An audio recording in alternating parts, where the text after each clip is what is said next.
It's Friday. Oh, it's Friday. You know what? We're gonna play some music. We're gonna play some AI music because we can play AI music all we want.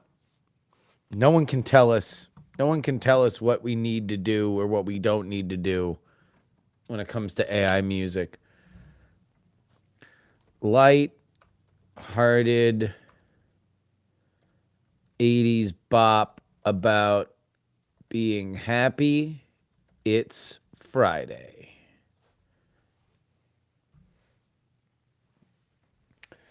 Welcome to the stream. How about some music from Dr. Fauci? I actually just listened to the Great Night episode today from Tuesday because I remember it being funny and I was very happy with it. It's a funny episode. It's a funny episode. There's a lot of silly characters. I like it. I like doing characters. I like doing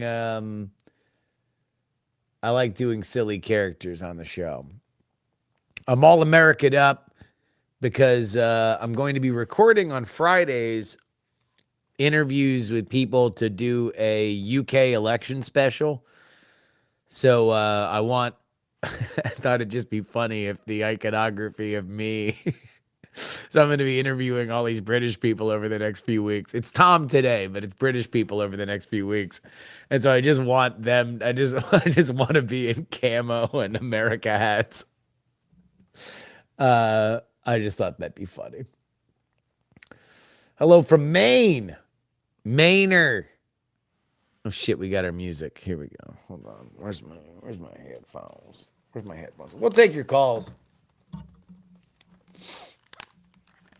I want Richard Nixon to come back on Great Night. Yeah, that's a possibility. Here we go. Here and I'm all cheered up. Laugh with me. Laugh with me. Laugh with me. Laugh with me. Laugh with me.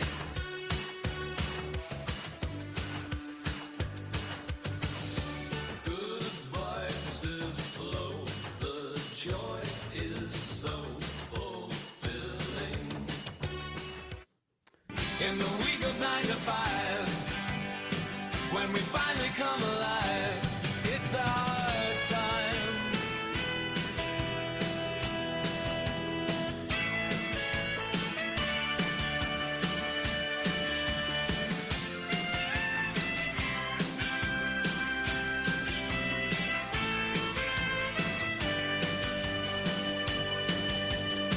In the week of 9 to 5, feel the beat come alive. All right, yeah, we're gonna extend that second one. We're extending it. We're gonna add an intro.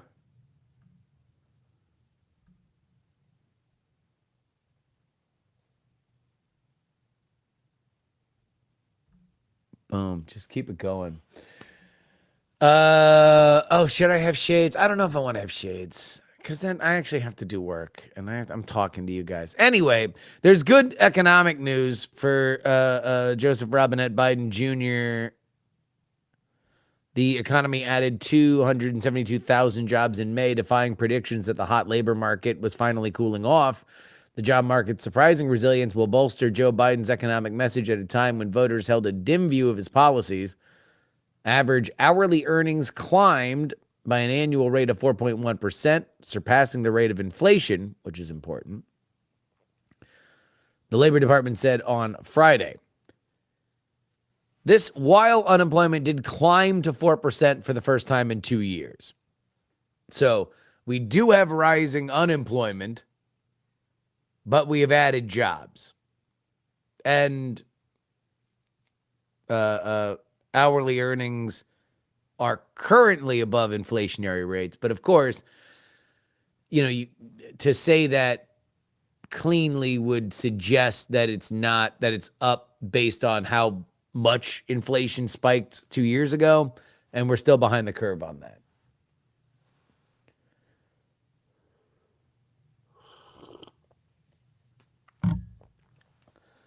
Why does it seem like every time that there is a jobs report, it seems like a nothing burger? Here's why. I've come to this conclusion. When we talk about the economy, the number one thing that matters to people when they say the economy, the number one thing are in this order: inflation at grocery stores, inflation at the gas pump. And actually, I might even replace that. Inflation at the gas pump, number one. Inflation at grocery stores, number two. Unemployment, number three. And then it's a huge drop off. Huge drop off. Then you can mix in inflation with home purchasing and 401ks and the stock market and stuff like that. But if you're looking for sentiment with the American public, I think that there are three things that kind of stand alone, and I would put them in this order. Again, one more time: gas inflation, food inflation, employment. And here's the reason why I will put them in that order. Because some people got to fill their tanks more than once a week. That means that if it is higher than you want it to be, you are mad about that twice a week. Think about how many things in your life you get mad at more than once a week. Usually they are things that reward you. You get mad at your job, it rewards you with money. You get mad at your family, they theoretically reward you with companionship and love. Like, these are things that you are paying into a shorter cycle for benefit. But gas is just cost of doing business, right? Nobody at the gas station, says that you have a nice haircut. You don't really get a lot out of it other than gas. Right there, and again, it is like 1 and 1A is grocery store stuff, because that's, again, something that you have to do every week. People go shopping for food once a week on average. And every time that you see that number, it's like, oh, God damn. I'm mad about that. I'm upset about that. And then you have unemployment. But unemployment is a different thing, because if you've got a job, you're like, oh, unemployment's high, unemployment's low. It's just a number. It's an abstract number. It's an abstract thing.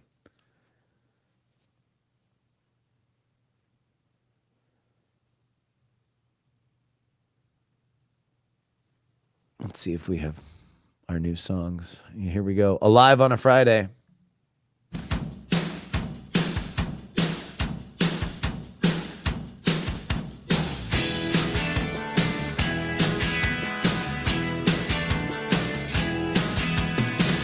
Waking up the start of day, but there's a different kind of way to feel it in the air. On this Friday we're aware, no more days in office haze. We're caught up in a weekend trace, in the week of 9 to 5, when we finally come alive. It's our time.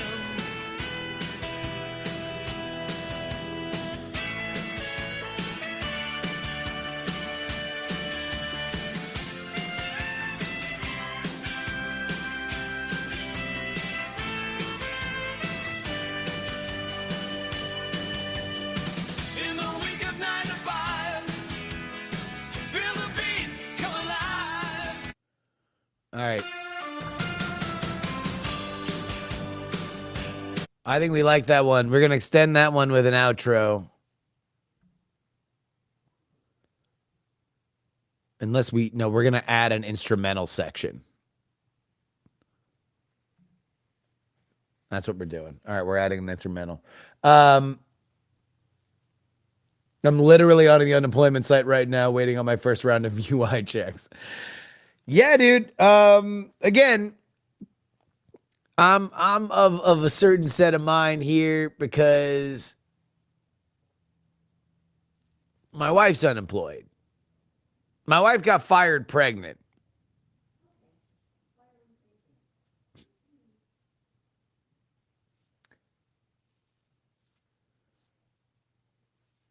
And so I'm not in love with that. I'm not in love with the fact that my wife got fired pregnant from a Amazon subsidiary that live streams that I may or may not be live streaming on right now. Um, I thought that was bad. I was not a fan of that. Of all the things that people complain about the website, that was my least favorite thing that the website did was fire my wife while she was pregnant. They knew, in case you were wondering, they knew. But other than that, she's been looking for a gig. And we have some positive signs, but still, it's been rough out there, dude. Like there was a period, things just picked up for her in terms of like getting callbacks and interviews like about 3 weeks ago. But prior to that, there was like a solid month and a half where it was slim pickings. Slim pickings. All right. I think we have our instrumental here. I got fired with cancer. At least now we're free to hate on a certain website. God damn, Robbie. Jesus.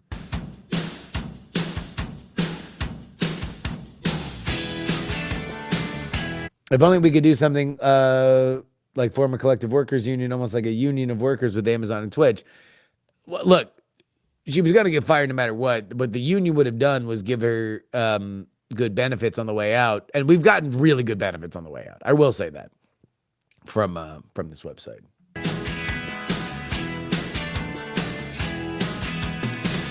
Waking up the start of day, but there's a different kind of way to feel it in the air. On this Friday we're aware, no more days in office haze.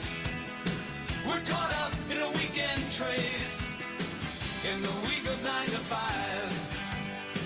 When we finally come alive, it's our time.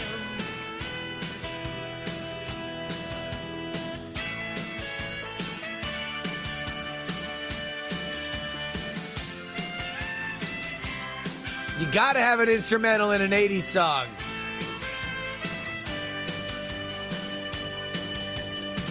In the week of 9 to 5, feel the beat come alive. No, no, no, no, no. No, no, no, no, no, no, no. No way I've been ever seen, but you left looking mean. In the week of 9 to 5. Yeah, this one fucked up. This one got bad. This one got bad. It didn't give me an instrumental. It just got him mumbling. When we finally come alive, it's our stream.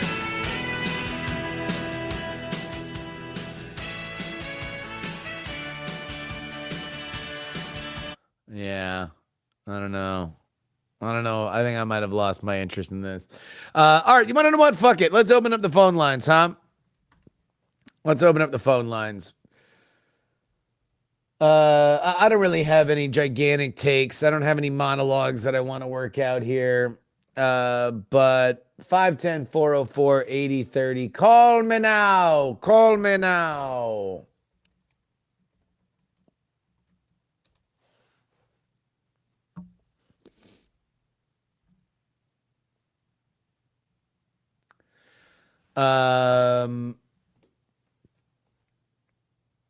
What should Biden be doing about the economy? Well, I mean, again, all right, we're going to go back in time. Do we have a time machine or do we have to start now about the economy?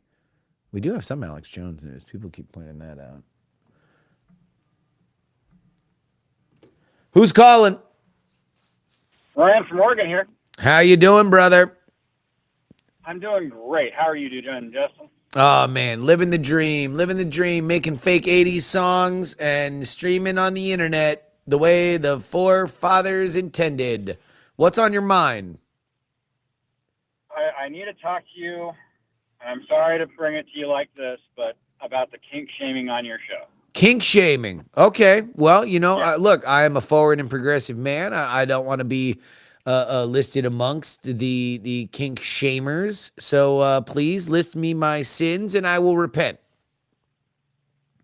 Look, as somebody who identifies as a libertarian Okay. and a cuck, Okay.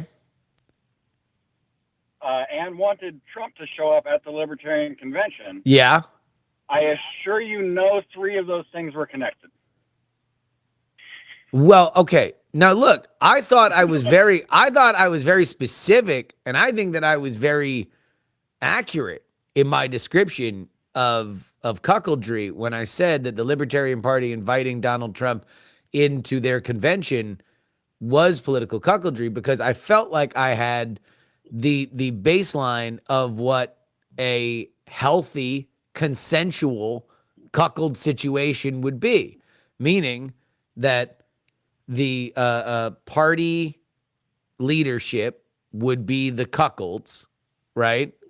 The body politic of the Libertarian Party and persuadable libertarian voters would be, who's the person who has sex in, because I know the Trump is the bull. Well, what is the term for the for like the other person who has sex while the cuck watches?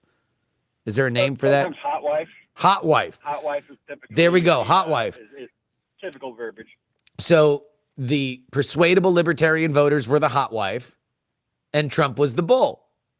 And that was that. I felt like I had that nomenclature, that at least the broad strokes of that, pun intended, down. But you are saying that I don't. Please critique. This is going to get into the nuances of a joke of mine that didn't land very well.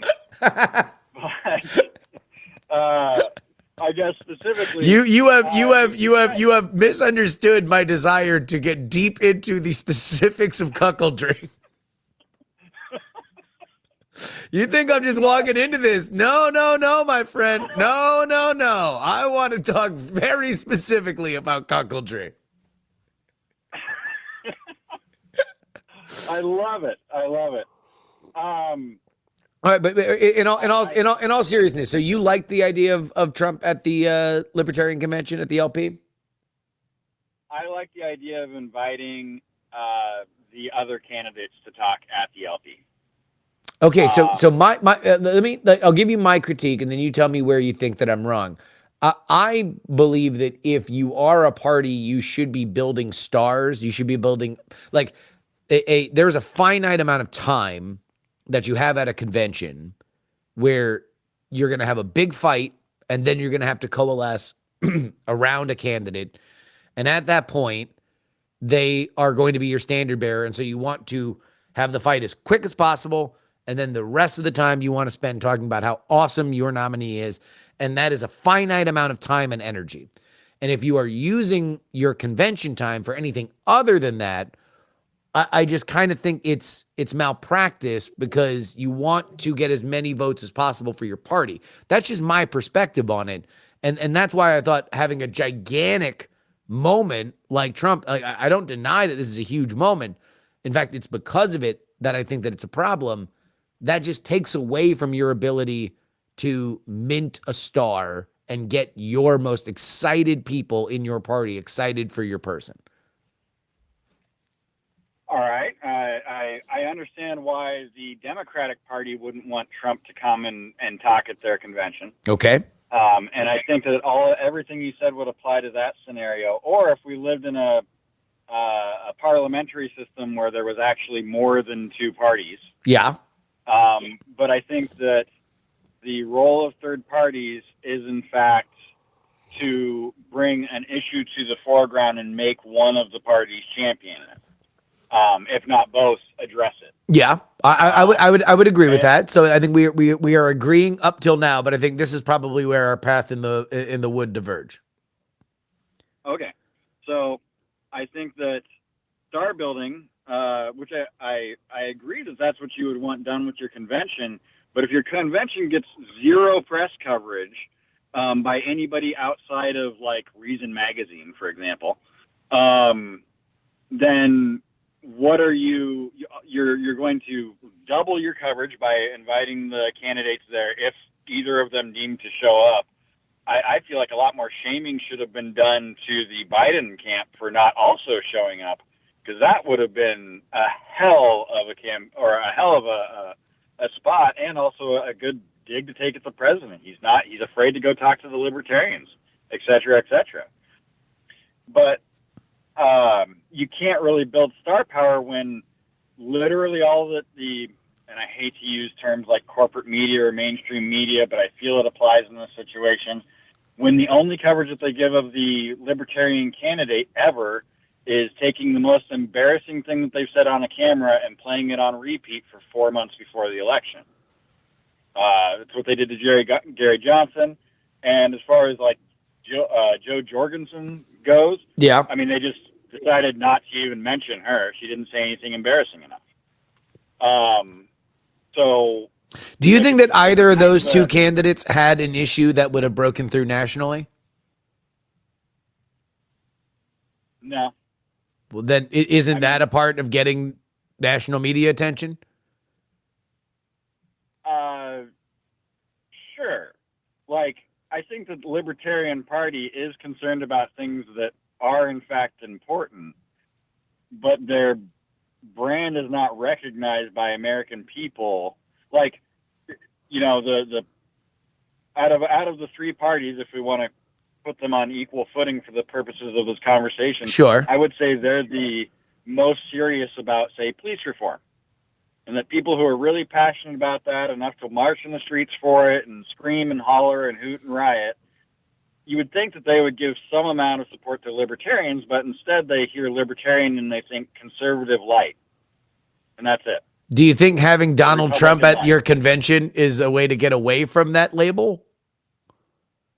No, but I think not selling merch and really emphasizing that they invited the Democratic candidate over and over and over, like that should have been played on repeat they should have mentioned that every time they mentioned Trump coming. Sure, they did. I will say that was something that was talked about a lot while I was there, both in the amongst the people and people that were on stage. I get what you're saying.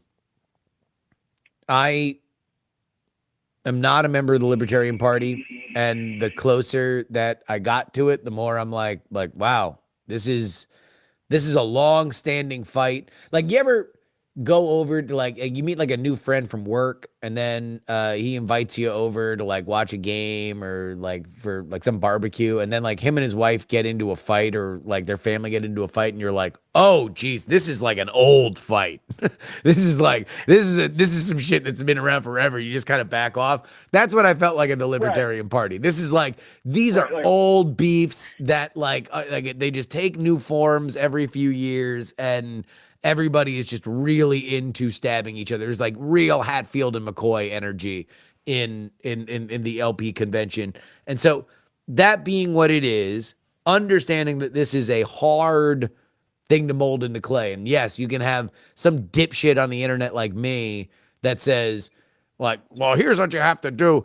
Just take the playbook from the 1960s. Have everybody there and do all of your voting on the first day. And then the next day you make sure that way you can have a long voting period. And then everybody fights, everybody yells, everybody screams. And then you eventually have a candidate, and then everybody's there to watch that candidate give a big rousing speech that everybody's really excited about. And then at that point, you can start mending fences and come up with a strategy that's going to win you more votes than you did last time. You can say that. I have said that. I understand that getting from here to there is probably a lot harder. And I've actually wanted to, over the last few days, I think I'll probably reach out to Angela McArdle, the chair of the Libertarian Party, to talk about stuff like this, because I find it really interesting, and I would be very curious her perspective. I've heard it secondhand, so I would like to hear it. She did an interview on the Michael Malice podcast that painted a very different picture of why the voting took so long and why Chase Oliver ended up getting the nomination over Reckenwald. Why was that? What was that? Well, her spin was that they were more or less filibustering the votes, taking as long as possible. The Chase Oliver supporters were basically trying to wait out the Reckenwald supporters, the Mises caucus, pushing it as far as they could. Basically, every single time they voted, they would wait until she started threatening to not count their votes if they weren't turned in, and then they would turn in their votes, taking the absolute amount of, because they wanted people to go home. They wanted, because this was pushing into Sunday night, and there were some people who had Sunday flights. Right, like they were concerned, or they assumed because of the popularity of the Mises caucus that they would in fact win if they just willed down the candidates and let it split as it would have in a typical voting. Well, that's what happened with her. I mean, like she was elected with the same voting block that would have elected Rechtenwald, and she won in the exact same thing the night before, which is why I just assume Rechtenwald was the dude, because if she wins on Saturday, then Rechtenwald should win on Sunday. And it sounds like the biggest thing was just attrition of people going home. Right. And that was according to her, that was the deciding factor. And that sounds. I mean, that sounds like a whip problem. That sounds like that there is a name. The person called the whip is there literally for this, literally because of this problem, to do the math, find out how many people you need, find out how many people have early flights, and then try to take up a collection to say, how much do we need to pay you right now so you do not take that flight? Right. And I think it's also a little bit of flack on her part in the sense of everybody else I've heard talk about this, whether inside or outside of the party, so to speak, has mentioned the edible and the fact that he was just trashed in his last speech. Yeah. And she just kind of said, oh, the edible didn't help. I mean, she was a little dismissive of that. She didn't really address that. And she also said that he was given that gummy and was not aware of no one gives a fuck about where the gummy came from. This isn't, this is. Well, I mean, it would be pretty interesting if it was one of Chase Oliver's buddies. Oh, stop it. Stop it. Get the fuck out of here. That's such loser talk. Like, just get out of here. Look, if you can't put your best foot forward when it's your big moment, then it says a little something. I don't think that the gummy really mattered, in my opinion. I think that it's just an enthusiasm thing. People weren't excited about it. They wanted Dave Smith. I mean, that's the end of it. Dave Smith, this was an absence of Dave Smith, and he didn't want it. He says he's got kids. He's a much better revolutionary than he is a. You know him? I met him for the first time at the convention.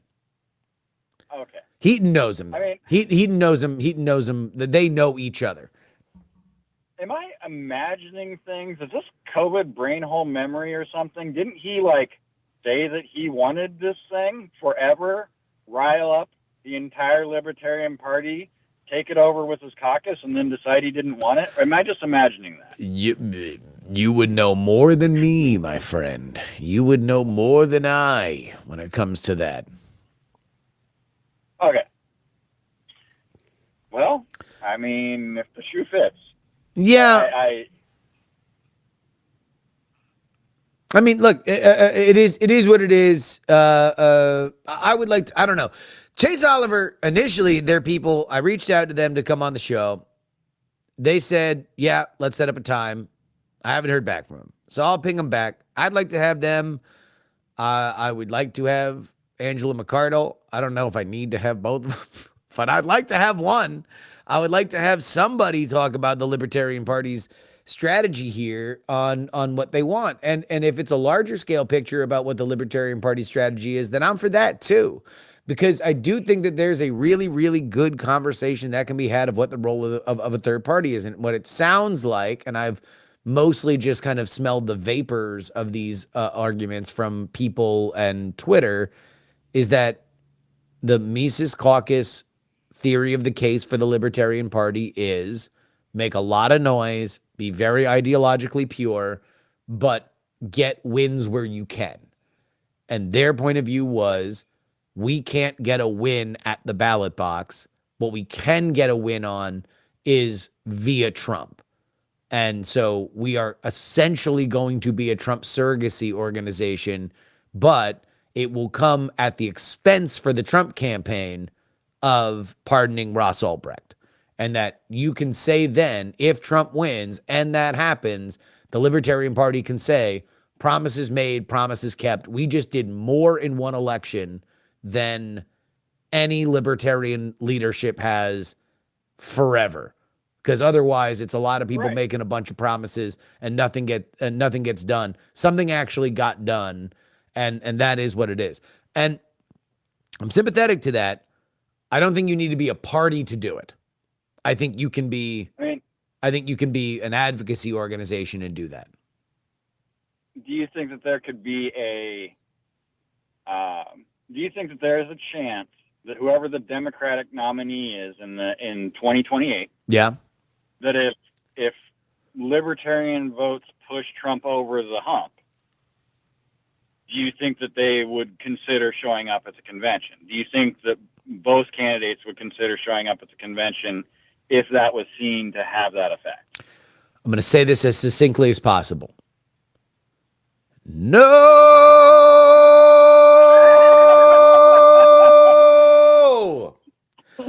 Absolutely not.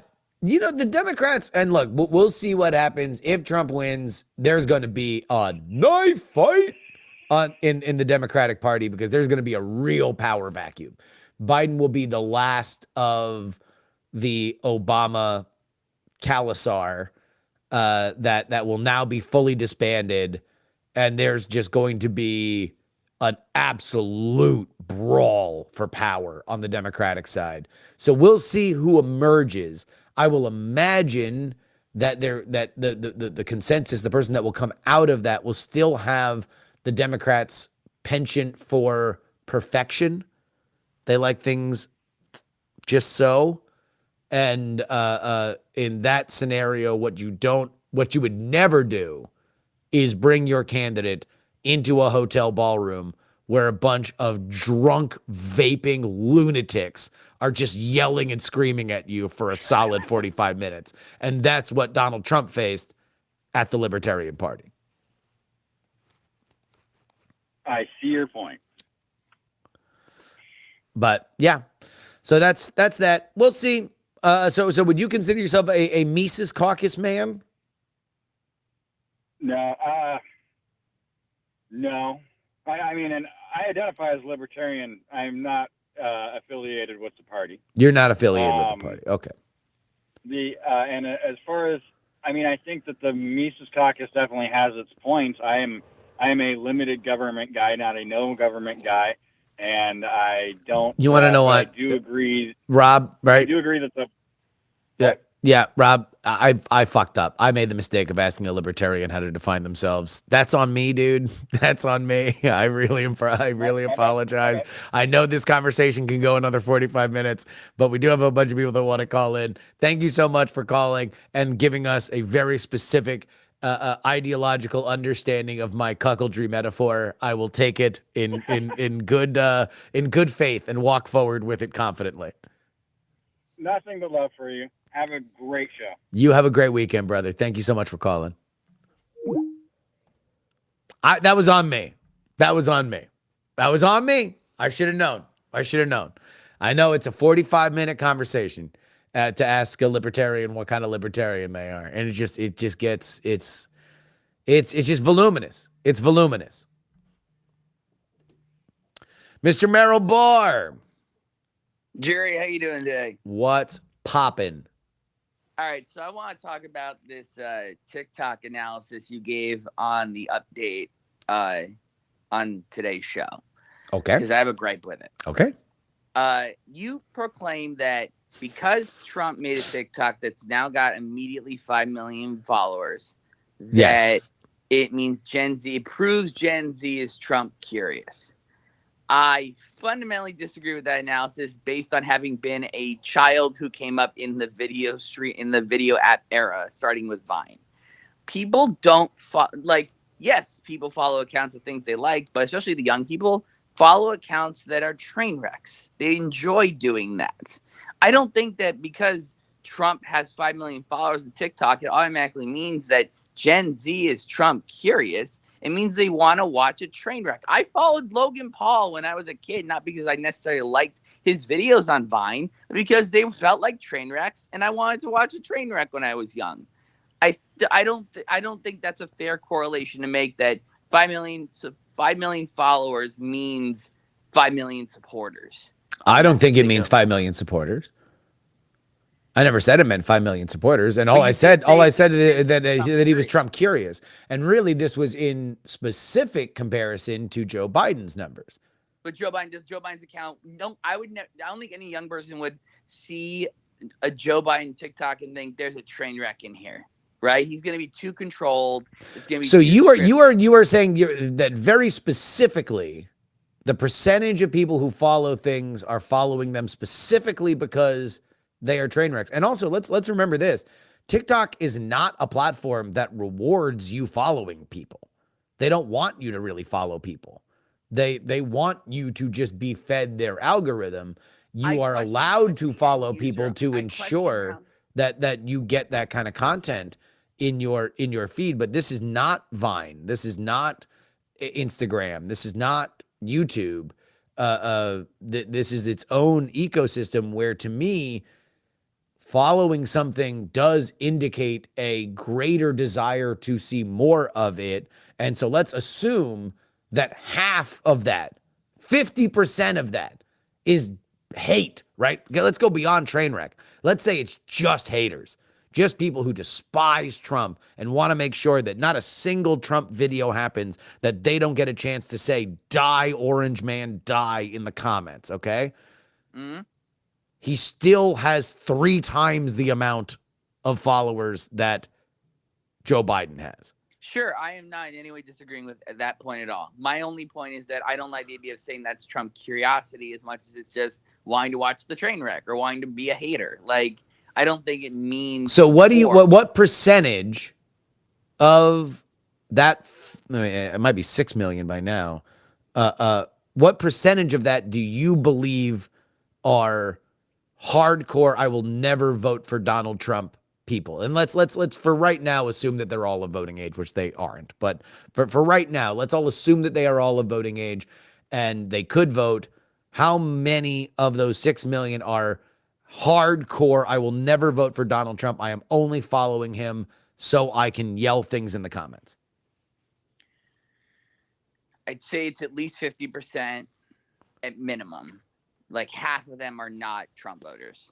Okay. Like, and wouldn't. Up and could go up to 60 to 70.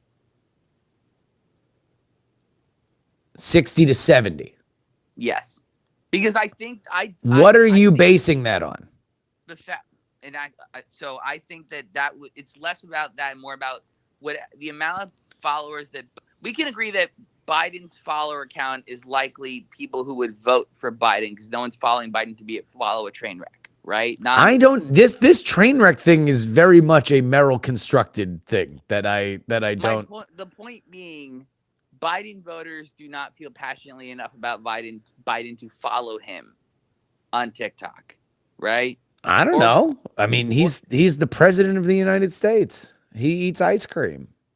You know, he wears aviators. He's a cool dude. Connects. The reason I come to that, the reason I say that number is the 50 to 70 is because the amount of whatever amount of followers Joe Biden has, I think there's about an equal amount of Trump voters who would follow him on TikTok who would be voters of him, right? It's about even split. The rest, I think, are just, yeah, maybe there's a couple curious, but I think it's a majority just people who want to watch, like, oh, what dumb thing got said today because he's always unscripted, right? And but he's not uploading anything. He uploaded one video. When did the account start? Saturday or Sunday. I mean, I think that's just a matter of just working out like what those videos are going to be like. In time, but also, if your point is that people are following it because they want to know what's going to happen, he hasn't really fed that. So that might be true eventually, but it is not true currently. All right, let me look at these Let me look at these numbers here. Trump TikTok. He has 5.8 million followers right now. And Biden.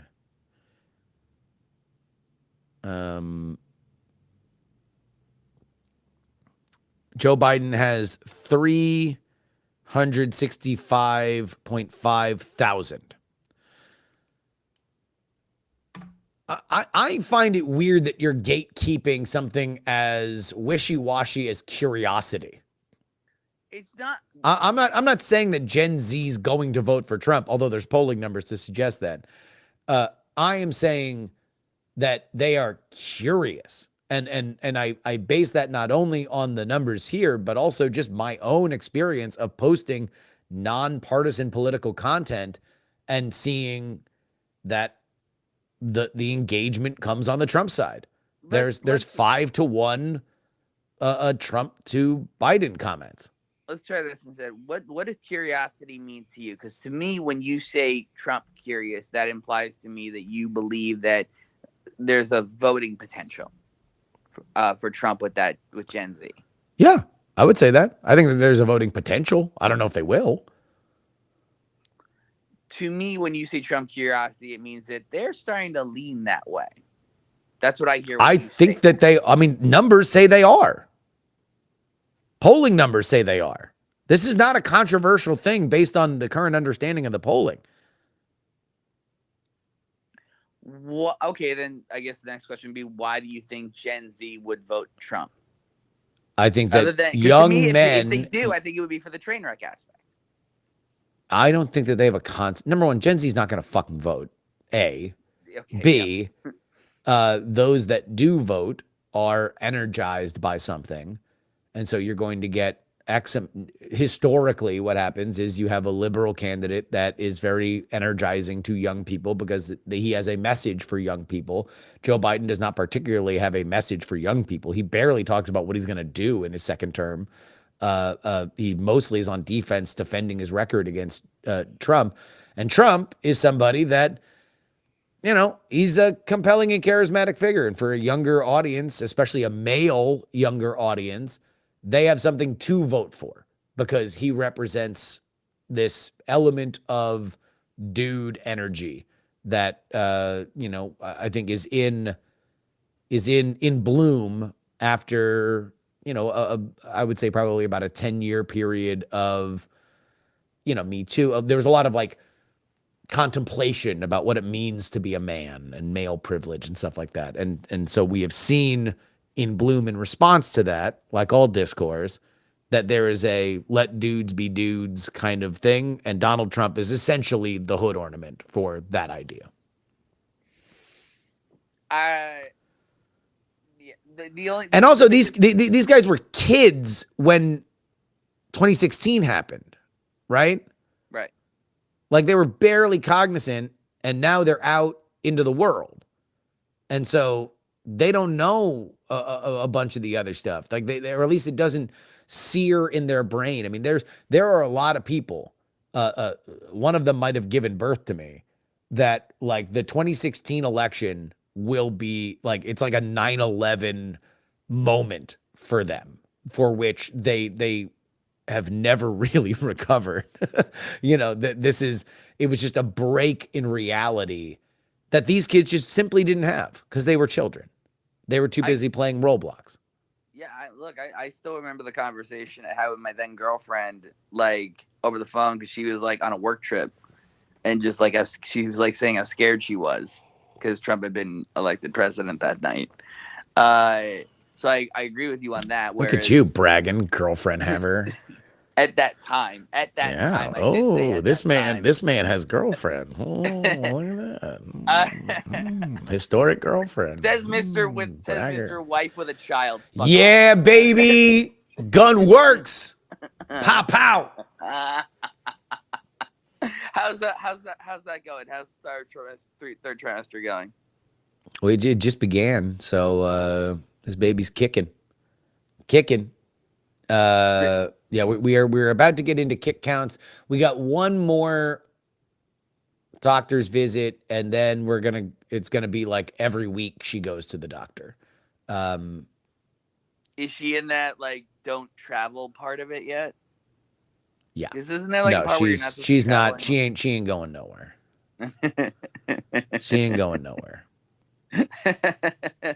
Well, I wish you but mostly Ash a mostly uneventful summer as you head into the fall, and hopefully your summer isn't too bad and painful, and but I wish you nothing but a healthy Well, pregnancy. thank you. Did you have anything else on this TikTok thing, or is that it for the TikTok? Nah, thing? that's it. I'm out of here, man. Have a good one. All right, dude. Peace out. Bye. Mr. Merrill Bar.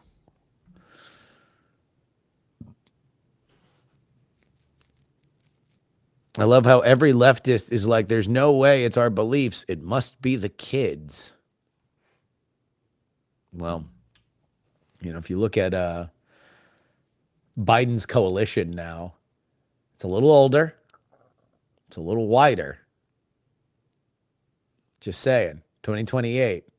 Iowa's looking pretty good. maybe we were too hasty taking the caucus out of Iowa. I don't know. Now these old white people seem pretty interesting to us. Dr. Whiskey. What's up, brother? What up, fam? So, something we haven't talked about in a few weeks, Trump's potential VP pick. Let's go. Yeah, short list is out. They have requested documents from 8 people, according to Axios. Let's see if I can do them by memory. Tim Scott, J.D. Vance, Doug Burgum, Elise Stefanik, Ben Carson, Tom Cotton, Byron Donalds, and... fuck! I couldn't get the 8th. Damn it, I couldn't get the 8th. I got 7. I couldn't get 8. And I got Cotton. I don't know who the 8th one actually is because I haven't seen the list yet. But if 2-3 weeks back, our senator from the great state of Tennessee, or one of our senators, was being thrown around as a potential one. And Which one? It's not her. Marsha Blackburn. No. Marsha Black. In fact, I think the idea of the woman, the female VP, is fading. Okay. Because Kirsty Nome didn't make it.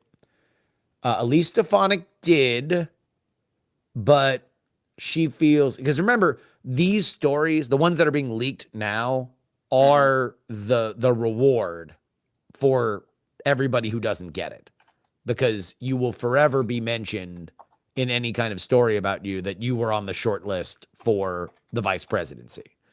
So you think he's already made his pick, and this is just the platitude, if you will, I guess, for those other 7? Oh, it's Marco Rubio. I miss Marco Rubio. Marco Rubio. How did I miss that one? God damn it. The Florida boy too.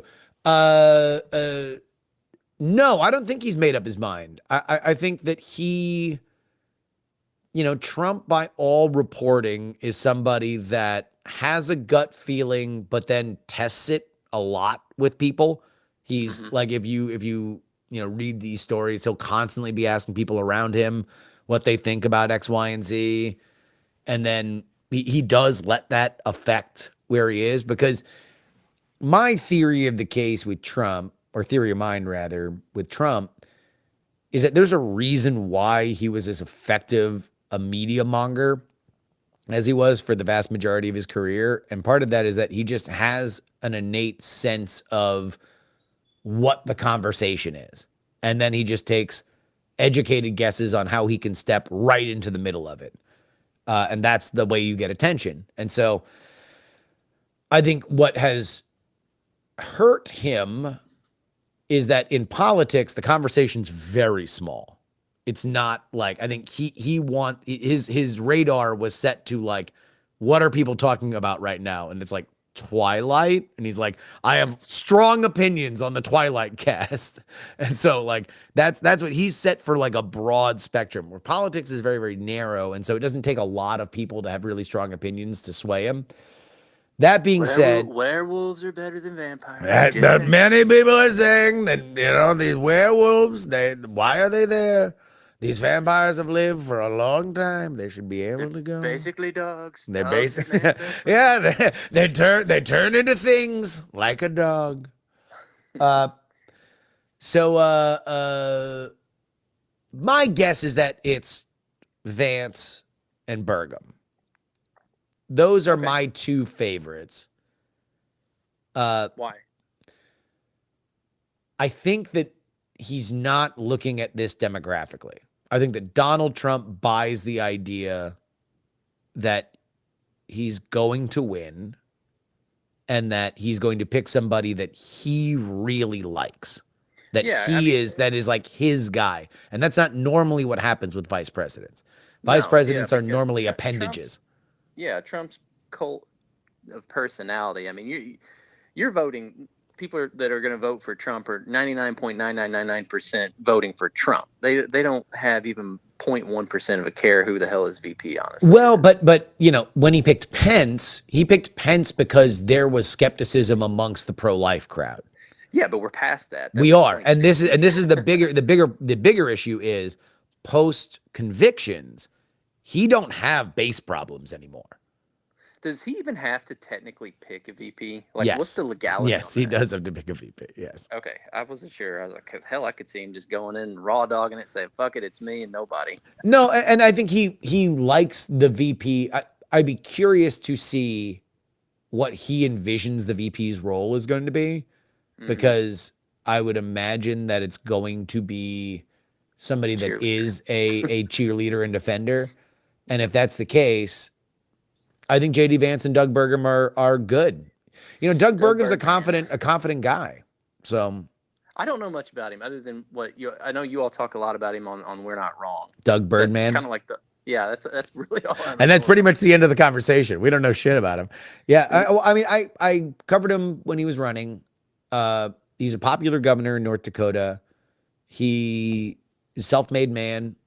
He built a tech company, sold it to Microsoft, and then kept the offices in North Dakota. So he created tech jobs in North Dakota. Which company was that? Do you know?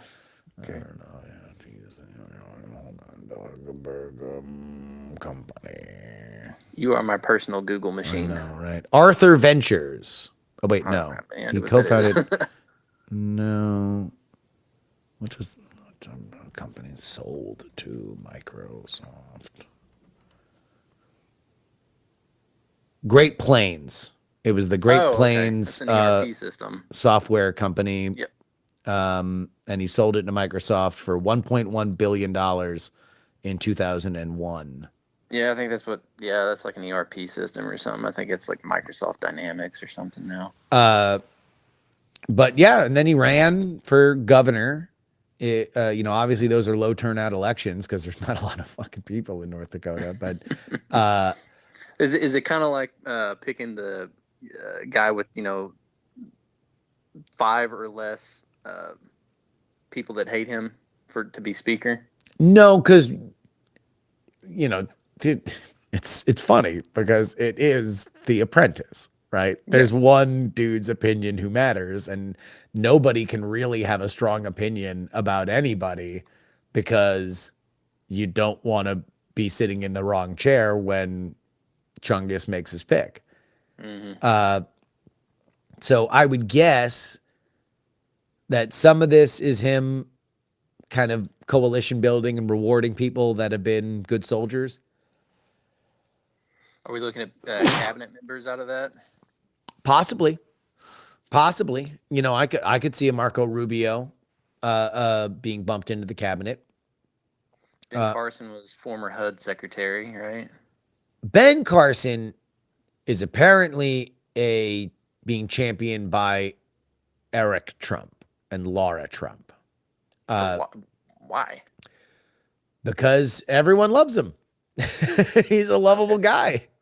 And he would be the Milford man of the Trump administration. If he's the vice president, he will be neither seen nor heard. He will just very calmly go on television when something crazy happens, and Kirsten Welker from Meet the Press will blister into him about, like, well, can you believe that Donald Trump said this? And he'll go, well, I just very much believe that we're getting the economy on track. Last question related to the VP thing. So how contentious is the Senate going to be after this next election? Is the VP going to have to cast any tie-breaking votes, you think? So I was listening to the Ruthless Variety program yesterday, which is a conservative podcast, but they had on a member of Americans for Prosperity who's on the ground trying to elect Republican Senate candidates. And the woman that was there said, hey, look, I was on this podcast in 2022 when everybody was talking about a red wave, and I held up a red flag and said, guys, we're not seeing that enthusiasm on the ground, and threw cold water on it. She said, I'm seeing the same thing again in the Senate, that Donald Trump is like in states like Ohio, where Donald Trump's going to win, and he's probably going to win by Ohio standards, a sizable margin. Their Republican candidate running against Sherrod Brown is in an uphill fight.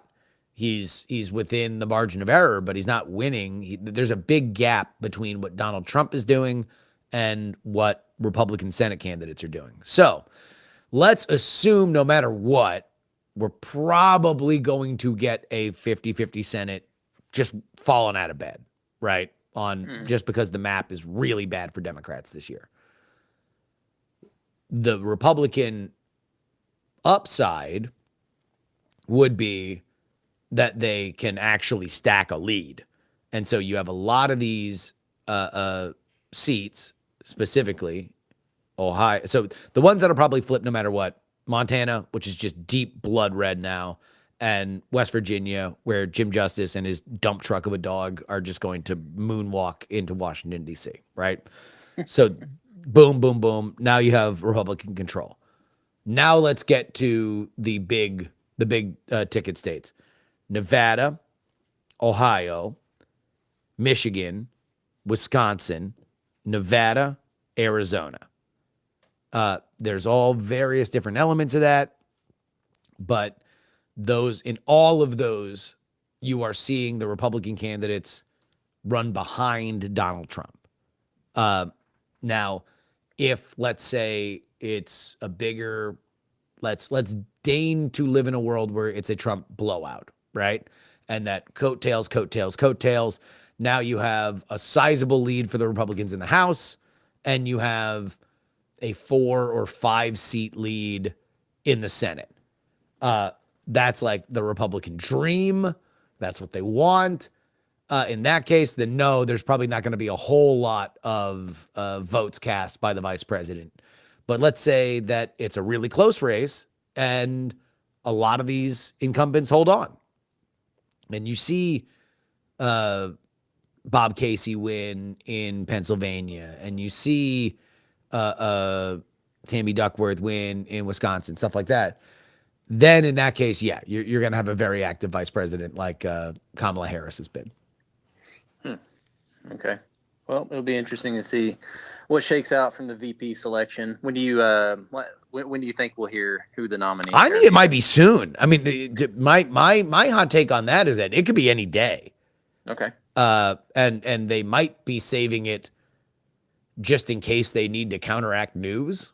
Yeah. But I think it's going to happen before the debate, because I think the Trump campaign. Let's actually look this up. VP debate 2024. All right.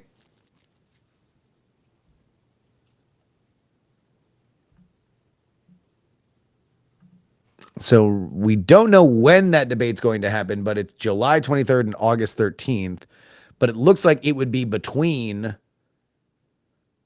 the other debates. And so that means that once the first debate is done, the graphic that they would show on camera has to have a face on it, right? You can't just do the like opponent to be named later with like, the silhouette with a question mark.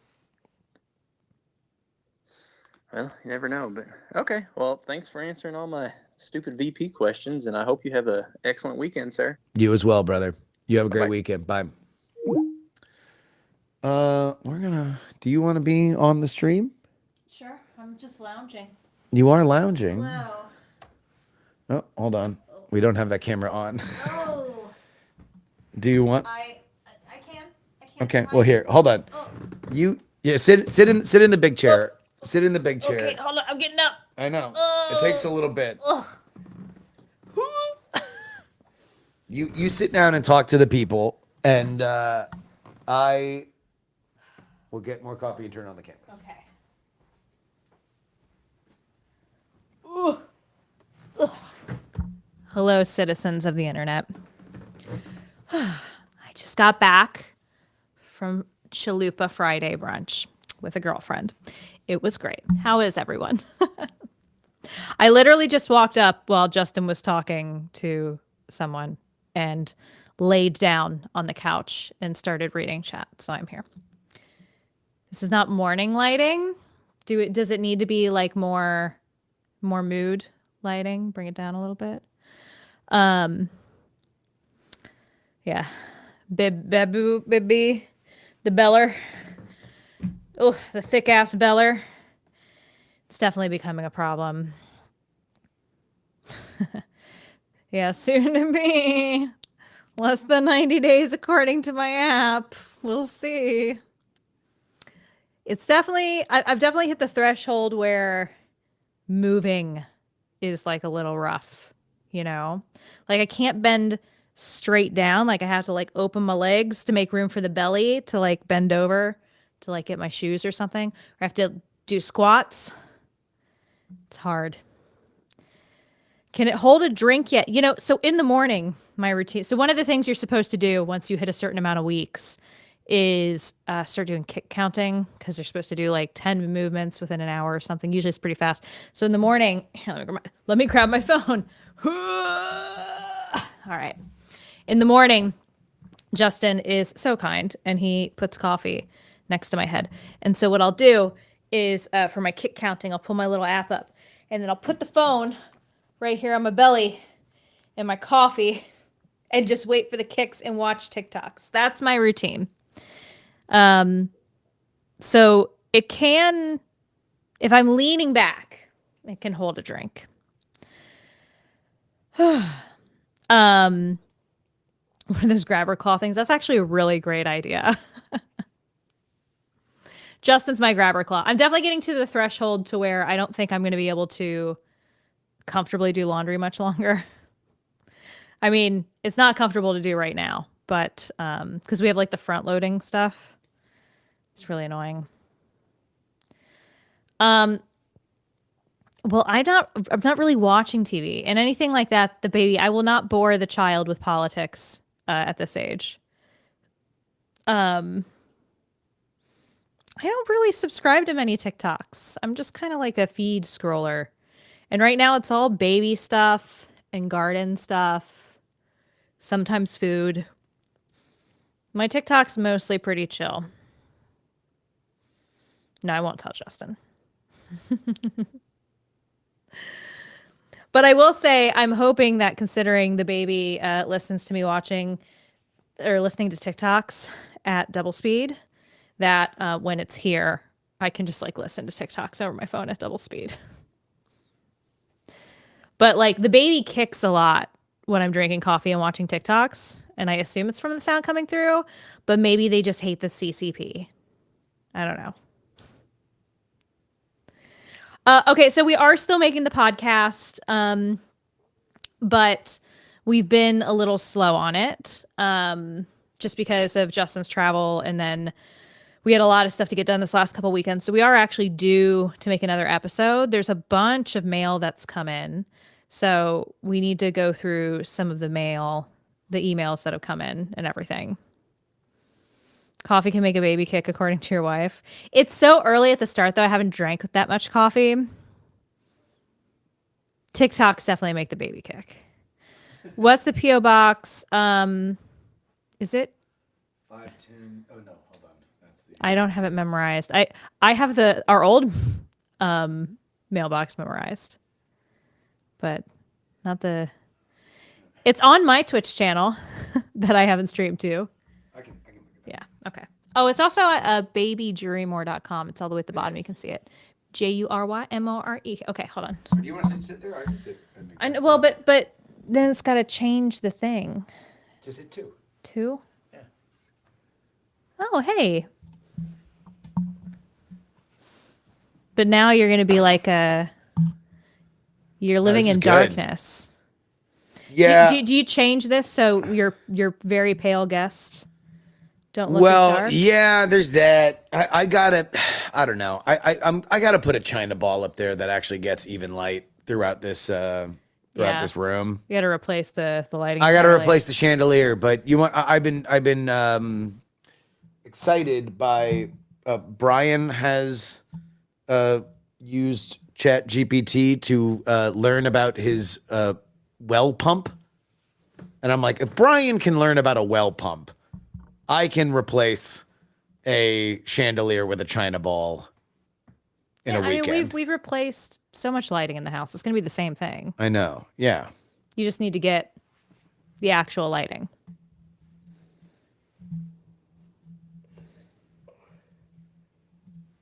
You blend in with the wood behind you. I do. Because I'm too You're dark. So pink. I'm too dark. You're very pink because you don't put enough sunscreen on your face. What do you mean? You. Well, it's your show now. What do you want to talk about? Well, we've been talking lots about baby.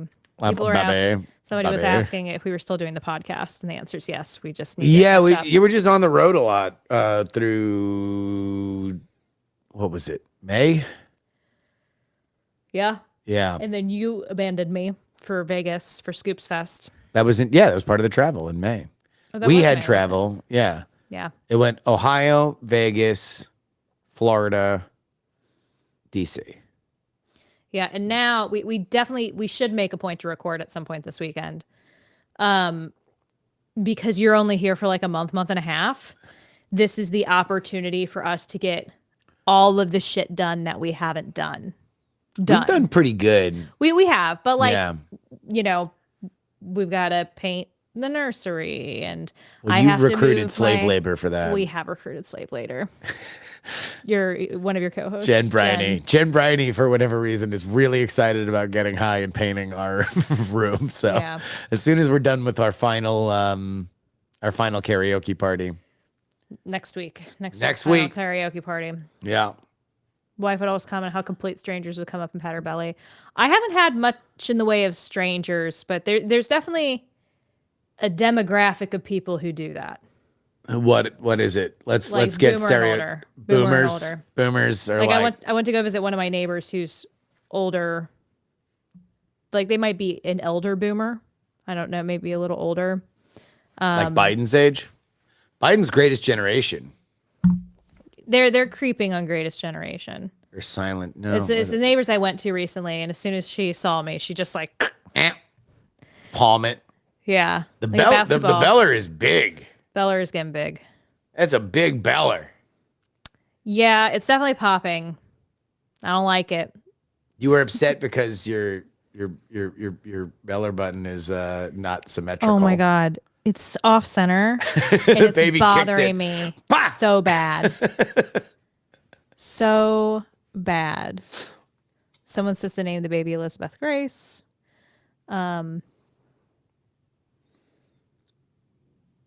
Yeah, so they're recommending if you have a snoo to get a bassinet that also connects to the bed, makes nursing so much easier. I know, but we already have so much shit. We may just have to suffer, or I just move the snoo closer to the bed.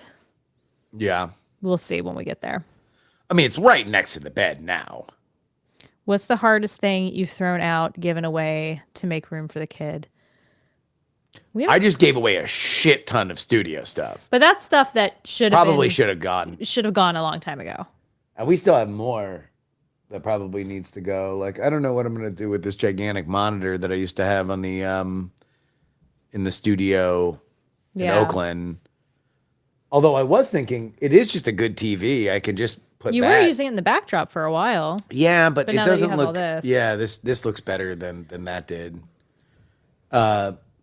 But But I could use it in my office.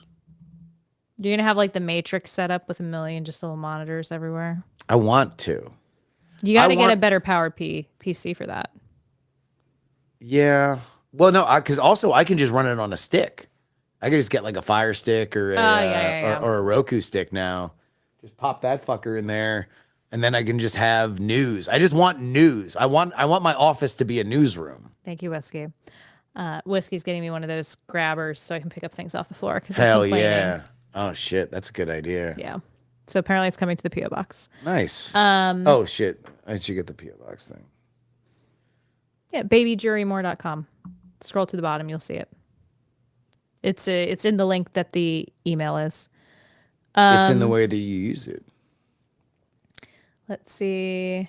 PO Box 153184, Austin, Texas 78715. Again, that is Post Office Box 153184, Austin, Texas 78715. They're asking if you have a rolling stand for the monitor. No, we don't. No, we don't. We don't. But we're giving away a bunch of shit. We're giving away a 3-monitor array we had. We're giving away, or we gave away a lot of like those like cheapy peepy can lights. Yeah. Those like painter's lights. Got rid of all of them. Yeah. The only thing that I didn't get rid of is that I got rid of 2 mixers, 2 small mixers that we had bought for various different reasons. And then there's a really good USB mixer that I didn't give away just because I was like, like that could actually be a road kit. Like that, like with that, we can actually have like we can just do like a full live show anywhere. Yeah. And we'll definitely be able to find a place to store that too. Basically, Justin's forced to clean out the other half of this room so I can move all my workout equipment into it. Basically. Since the nursery Essentially. / karaoke room is where my Peloton and my weights and stuff are. Yeah. But I don't need a lot of room. I just need that corner over there. I think we'll be able to get it pretty clean. Yeah. As soon as we get the 3-monitor array out of there, we're pretty much there. I looked at because people were asking technical questions that I didn't know about monitors. And so I took a picture of the sticker on the back to kind of like figure out to be able to talk about it. The sticker says 2009. It's old. It's old. So I don't know old. if anybody's going to want it. I'm going to repost it. We'll see. Love Buy Nothing Groups. Big advocate. Well, look, the if you don't want the monitors, the stand is still good. Yeah. I mean, it is a good 3-monitor array stand. Yeah. But also, it's like, come on, what do you really need? I mean, like, if you're using them for work, like, Yeah. what do you need 4K on your 3-monitor array? I don't know. Yeah. Monitors I just need, are monitors. I just are need to monitors. repost it. The We're Not Wrong audio is pretty good. Did you do anything special for it road-wise, or did the venue have the equipment? I guess that's the DC show. Oh my God. The DC show was almost a full-on disaster. We got in there. Salute to the Anacostia Art Center. They were very, very nice, and they were very reasonable in terms of their pricing, which is why we went with them. That being said, our dude that was like we were told was going to be our guy showed up after us about when doors would have otherwise opened. And he was very, very, he was a go-getter. His name is Blue. Salute to Blue. Great dude. Not technically inclined. Did not know. I thought we were going to get somebody that knew the board, that would be setting up like tech stuff. We did not. We did not have that. We had Blue, but Blue and Jen Briney figured out, along with calling the guy who actually runs the board, figured out how we could get 2 wireless mics and 1 wired mic into that to record it onto my Zoom. But that shit was like 11, like it was like 11:59 metaphorically in terms of it being go time. We almost just recorded directly into our mics and then went without amplification in the room. But that being said, for you, the end user, you didn't know, and so that's great. the beauty of showbiz. And that's why we're naming the child after our hero, Blue. Blue. Beller Blue. Beller Blue, Blue Beller. Oh my God. I feel like it would be really hard to name a kid right now Blue because of Bluey. And the Crips. No, the Crips are fine. Should be gang affiliated immediately. Oh my God. Blue Young. Blue Young's not a bad. Blue's not a bad name. We didn't really talk about color names. Yeah, I don't think I had a Blue. I had a crossover Yellow. color plant name Blue. that I don't think you'd like. What? I liked sage, but that's also a little more I don't like organic names. but it's also a color. Yeah. No, sorry. I don't like things that are of nature. I like things that are That's of why man. you're a bougie city boy. I like things that were made by humans. I'm Bougie. sorry. I'm rooting for humans. Okay. In the battle of humans against nature, I'm glad that we're winning. What about the robots? What are natural robot names? I don't know. Beep bop. Yeah. 100010010001001. Yeah, what's the Elon Musk kid name? Yeah, exactly. Brian was telling me on the show that Bender? he Yeah. knew a friend named Susan B. Anthony, first name. Oh my God. That was her whole first name. Yeah, Bender the robot. Bender. Yeah. Well, what about art? Color Rosie names. Robot. Color names. Color names. Red, blue, Yellow. yellow, blue, Yellow. yellow. Benzaho. What about Benzaho as a first name? That's a good one. Yeah. What? Pink. Justin doesn't like city names either. He says if it's a city name, it has to be a city name that we've been to. Did I say that? Yeah. What city that we haven't been to do we like? Well, I don't think there was one that we liked. Racine. I like, this was never a real one on my list Yeah. that I thought sounded good, but I wouldn't want to name the kid that. Is like Adelaide. Adelaide. Yeah. But you're like, we haven't, Ada. you're like, we haven't been there. There's definitely a lot of Brooklyns out there now. I wouldn't want Brooklyn, Get but the like, fuck out of here, Brooklyn. Brooklyn. I would worry about that because that's like a kind of a poser thing. Like I would do an Ohio name, I'd do a Florida name, and I would be on the fence about a California name because we spent enough time in California. yes, this is baby Oakland. Oakland. See, for boy names, I actually, before we This knew is we had a baby girl, Vallejo. baby Fremont, Yeah. baby Fremont. Lafayette. Yep. For boy names, I did. If we didn't live in Austin, I actually really like the name Austin, but I would never name my Yeah. son Austin. I living would in say Austin would be interesting. Also because it would be one letter off from my name. So that would be interesting. Justin and Austin. Yeah. I think I'd be okay with that. Not baby related. We can go back to baby names. Let me go back. There was a question. Oh, take off. Are you considering doing a live at a local bar for election night? I think organizing would need to start soon. I probably won't do it at a bar, but I think I might just do it again at Brian's at Property. HQ because that was really fun. I had a really good time during the midterms.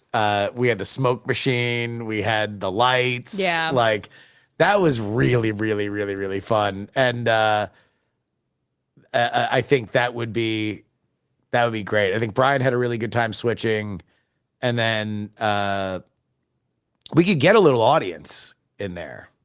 You know, I think that's also going to be dependent on how the baby stuff is going too. Hopefully by November things have teetered out. Yeah. But I do think that's a good idea because that was really cool last time. I think. Well, I mean, something is going to happen. Yeah. What did you want me to remove? Sorry. Oh, that little. So right at the top of the chat, there's a little remove. No, a little lower, a little lower, a little lower. There. Hide messages? That's it. Yeah. Because I had the phone number up there. Oh. And people don't need to Sorry, call in guys. because we are I ruined talking. it. No, it's fine. It's all good. Baby Blue hates phone calls. Blue. That would be it. Is that we would just keep saying blue, Yellow. yellow. Just because we What's- I love can't that. even We love remember- that video. I can't remember the name of the video. It's the one where it's narrating like a bird mating thing. It's like, I Ben- gotta bring her sticks. Bitches love Bitches love sticks. sticks. Ben's a hoe. I Ben's don't a know. hoe. Somebody can find that video. There's a few of them. Because we're bird people. We're Yeah. weird bird people. That and I'll do the mating dance. Justin's really taken to mating dances lately. Yeah. Do you want? Can you give an example? Let me Yeah. see. I would have got pregnant way earlier with that, right? It's great.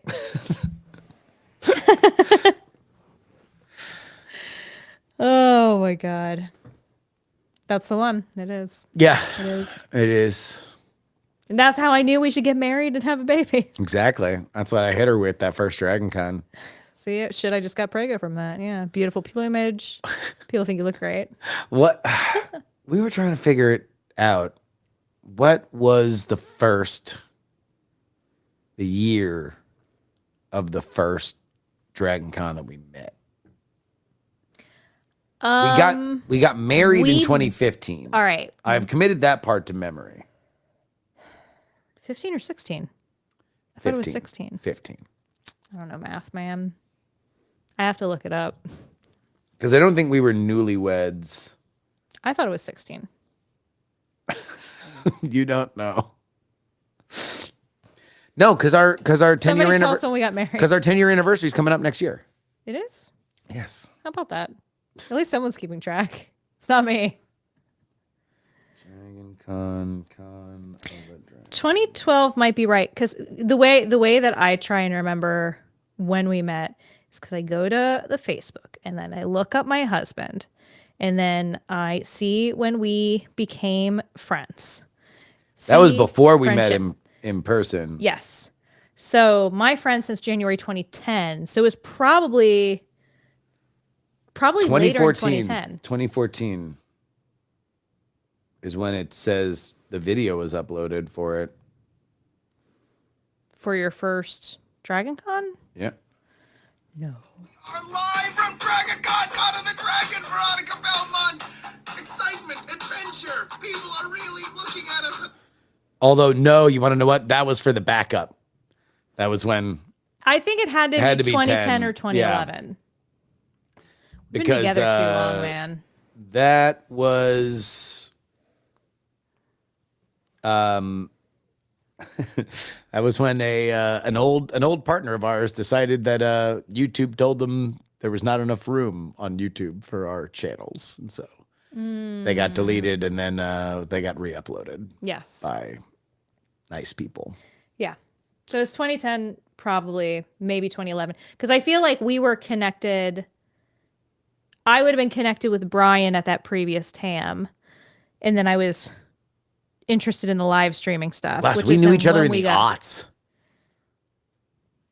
close to the aughts, Yeah. essentially the aughts. So we were probably started talking in the aughts and then found each other on Facebook. Damn, Ugh. that's cool. Is it? I think so. I think it's really cool that we've like been in each other's lives because it doesn't feel like that. No. It doesn't feel like we've known each other for as long as we've known each other. We've definitely missed the online dating. We just missed it. That's true.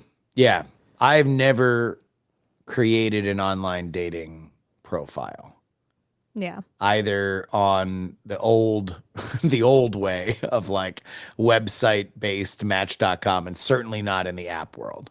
Yeah. I never created Bye, whiskey. a Twitter. I remember that story of sorry YouTube ran out of storage. Says Spin Dash. Yeah.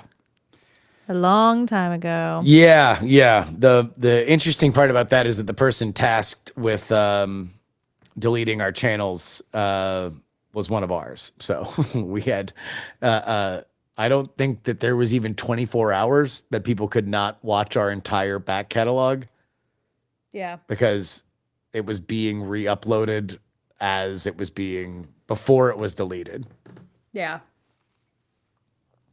So wild. Since you're struggling with dates, do you remember your first social media? Mine's LiveJournal. Still in touch with that crew. MySpace. The first social media that I had, I knew people that were on Friendster, but I did not get on Friendster. I got to college and people were talking about Friendster. MySpace for sure. I definitely had a MySpace. I can't remember if I was messing around with like Yahoo groups before or after MySpace was a thing, because that was kind of like a social thing that I did. Yeah. Was Yahoo groups. But I guess, yeah, MySpace if we're is definitely talking the about first that, proper. like, oh God, I mean, like, if we want to get super nerdy, I was like fucking around with eFeds back in the you day. don't want to fuck with the feds, man. eFeds were, God, you want to hear how nerdy this is? It was a professional wrestling fantasy league where you created a character and then the person running the eFed would set your matches and then you would write your like promos to like hype your matches and then you'd log in on like Sunday and you would see who won your matches and then what your stories you would basically like create your stories on the fly. Oh, fucking just neck beard. Yeah. That was the time where I would have been radicalizable as an incel. I feel like that would have been the moment. Yeah. Although I don't know, I never really felt my self-loathing always was greater than my any kind of animosity I had toward women. I don't think I've ever been in a situation where I'm like, no, it's the women to blame. Yeah. Speaking of things that I really hate, Women. yeah, not women. No, I'm a lover of women. As the father of a daughter, I am a lover of women. No, the stupid baby reindeer show. So bad. Oh Why my do people God. like that? I have no clue. What an odious person. This guy. He's the writer, is the actor in it. And you know it only got made because Fleabag. Remember Fleabag? Yeah. It's just really bad. It All of it. stank. P.U. Oh my God. Like just also like feels red like- flag, like that person's an abuser. The main character's an abuser.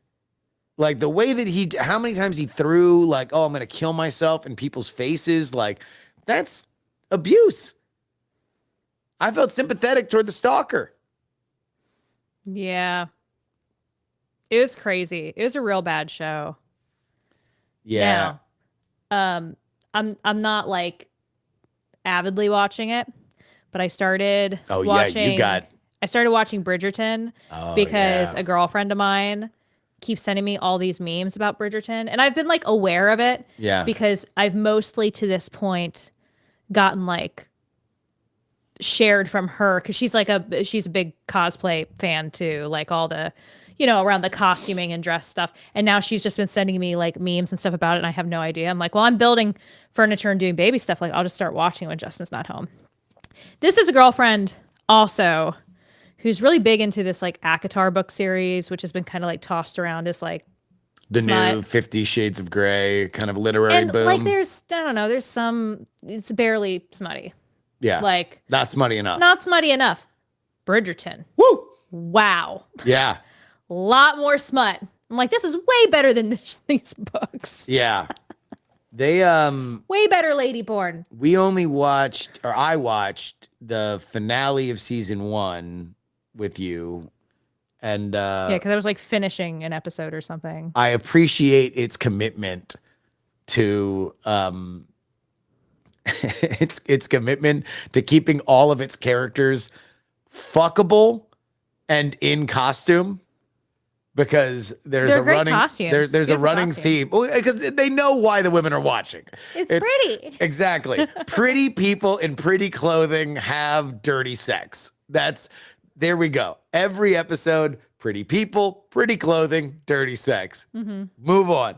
So like they have this running plot that you were telling me about where it's a will they won't they get pregnant kind of thing, and then finally the reluctant man has sex, and we go from cum shot to baby delivery in about 2.5 minutes because there are two things that get affected if she's pregnant in the season, which is she can't put on the pretty clothing and she can't have the dirty sex. Not in the same way. It's a different kind of dirty sex if she's pregnant. And so it's like cum shot, baby. And now next season, she's open for business on both. Before getting to the finale of it, Justin, as I was trying to explain to him the things that were going on in the show, he took a real risk in getting banned from ChatGPT. Yeah. I asked whether or not one of the plot points is a character is faking what Basically, he's not the coming. girl doesn't understand how babies are made, Yeah, right? because she's And a she woman. thought that he was infertile, Gotcha. but he Was just shooting it somewhere, but we didn't know where he was shooting it. And so I asked ChatGPT where he was shooting, and it turns out it was on the floor. TIO. On the floor. Real Well, girls ChatGPT get knows down all. on the floor. On the floor. Flatback furniture assembly is just always nightmarish. There's nothing else to comment on that.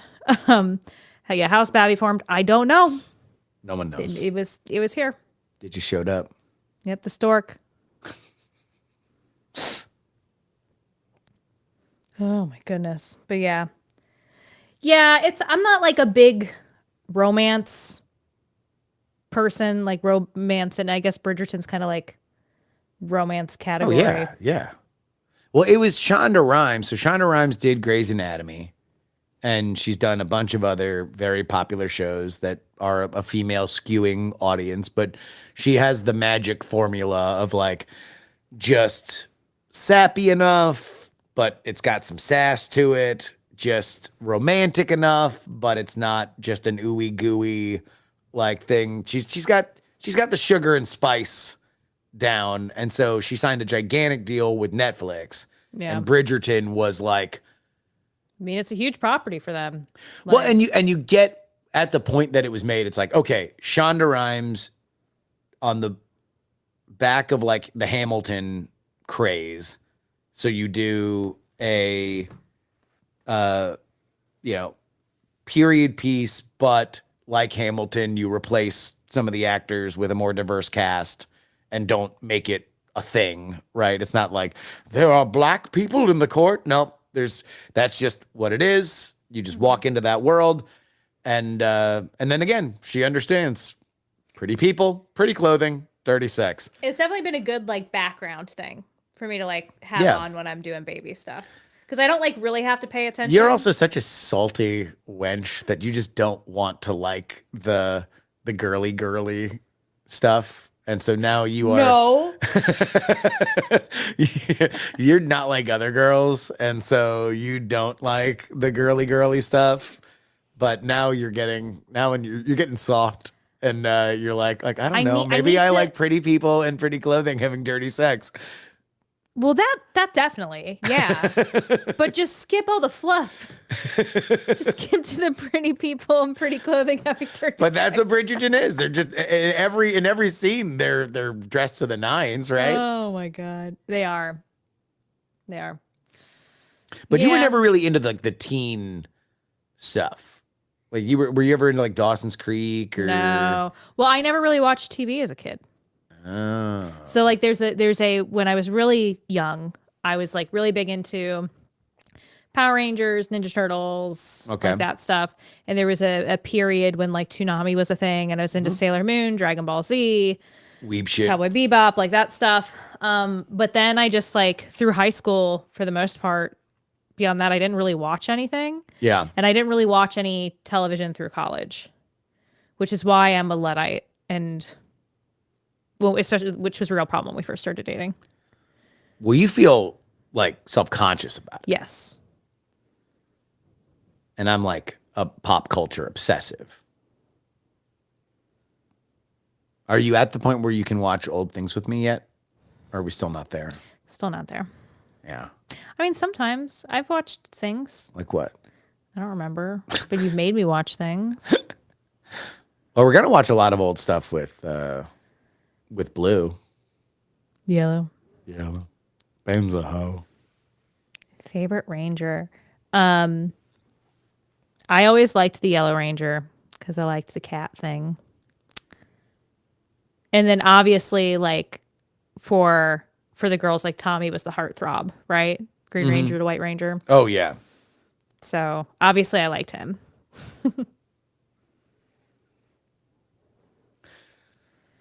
Well, guys, I think we're gonna wrap it up because I gotta interview. I gotta do an interview for our UK election special. Bum, bum, bum, bum, bum, bum, bum, bum, bum.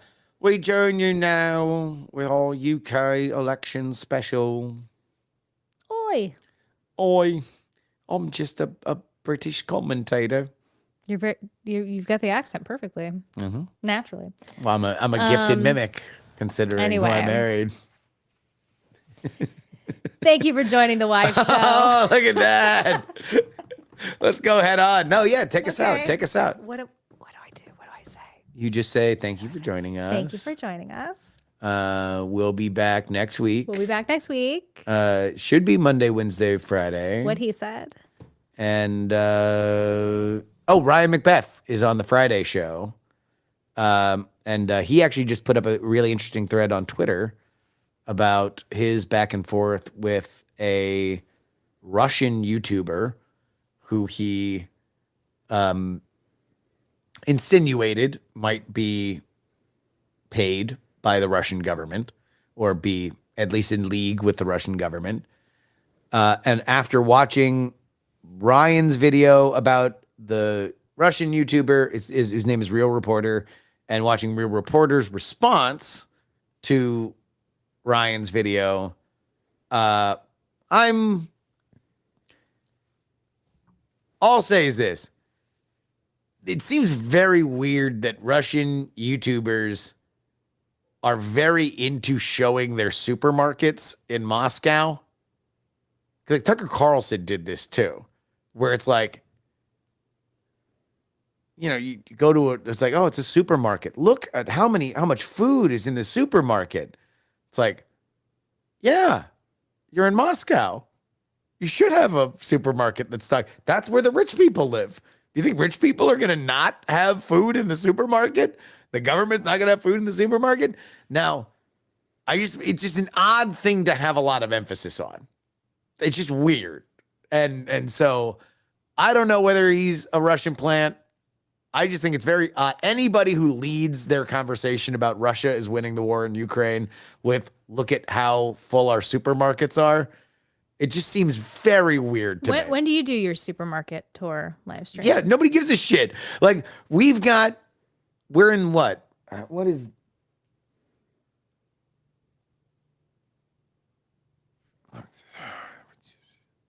Anyway, we'll be back next hold week. on. Sorry. Wait a minute. Oh, This is very important. Sorry, guys. Anyway, let us know what to name our child. On a list of American cities by population, where is Austin? Anyway, whatever. I would say like where in Austin, which is by comparison a fairly rich city, but it's the fourth biggest city in Texas. Is it the fourth? Technically, well, I mean, if you go by metro areas for sure. Okay. Austin is actually a pretty big city because a lot of the population is actually in the city of Austin, whereas like Dallas and Houston are like a bunch of other different neighborhoods that you kind of combine. But like within 10 minutes from us, we have 5 grocery stores And that are 3 bigger than the ones that they show in Moscow. So it's like, And 3 of them are super yuppie hipster. yeah. And so it's like, look, it's fine. I'm glad the people in Moscow are doing okay. And I understand why they're like, oh, well, the sanctions aren't working. But like, show me the equivalent of Austin. Show me the grocery stores there. Like, if you want to do a thing. Anyway, Ryan wrote a whole thread on Twitter. I haven't even read it yet, but I'm sure it's great. Well, thanks, guys. Thank I'll you. be back someday, whenever I show up. Yes. How do Wife Friday. Happy Wife Friday. Live Friday. Wait, what button do I press? That one? goes to that That's one. me. No, you just click end stream on Oh, the on the thing. stream. Yeah. This is great.